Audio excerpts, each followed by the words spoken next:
Now, Dr. Burk, your research shows that if all of the United States had been fluoridated, that would mean about 70,000 extra deaths because of cancer per annum. Those are remarkable, impressive, and in fact rather disquieting figures. Could you shortly describe your research in this field and what results did you get from it? Yes. The 70,000, of course, would represent 1/5 of all the cancer deaths in the United States, twice as many from breast cancer in women, and twice as many as from lung cancer in man. Our studies involved comparing the deaths of all persons in the 10 largest fluoridated cities of the United States with the 10 largest non-fluoridated cities in the United States year by year. And we obtained a very remarkable curve, which you can see here perhaps. Here is the fluoridated, and here is the non-fluoridated set of 10 cities each. Here's where the fluoridation started, and before this time, both sets of cities were identical. But no sooner had fluoridation started than this curve began to go up, the deaths began to increase, so that this effect occurs very promptly within 1, 2, or 5 years. Now this, sir, is conclusive evidence that fluor kills because of cancer. It is one of the most conclusive bits of scientific and biological evidence that I have come across in my 50 years in the field of cancer research.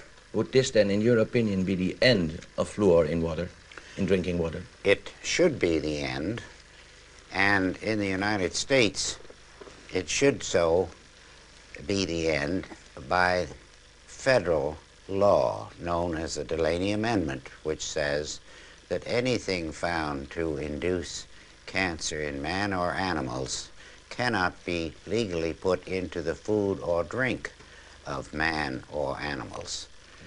And so, and this is all less than 1 year old, so that it entirely changes any previous ideas of fluoridation that anyone may have had, because this is the first real indication of an important effect.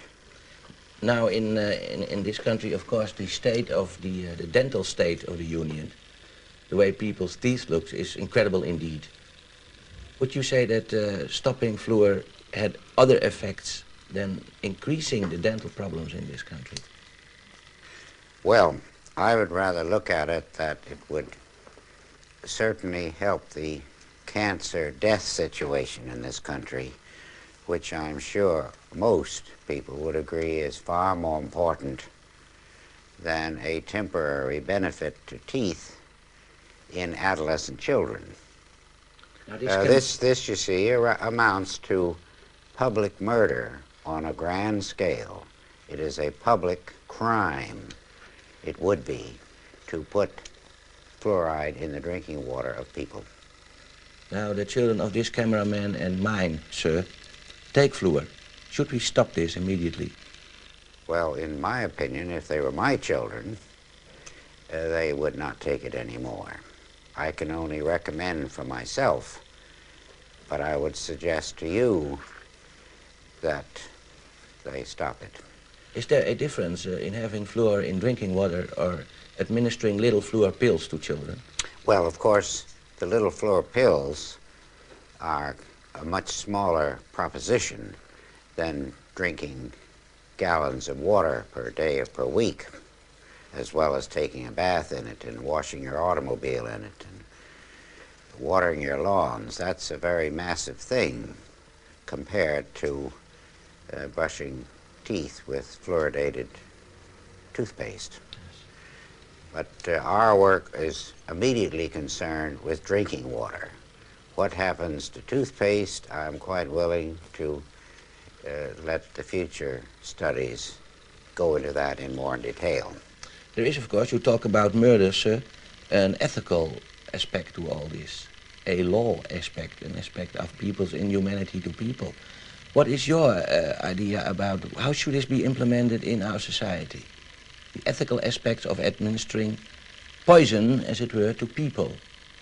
Well, I think this aspect, this murder aspect, clearly indicates a very strong unethical aspect to forcing people to kill themselves.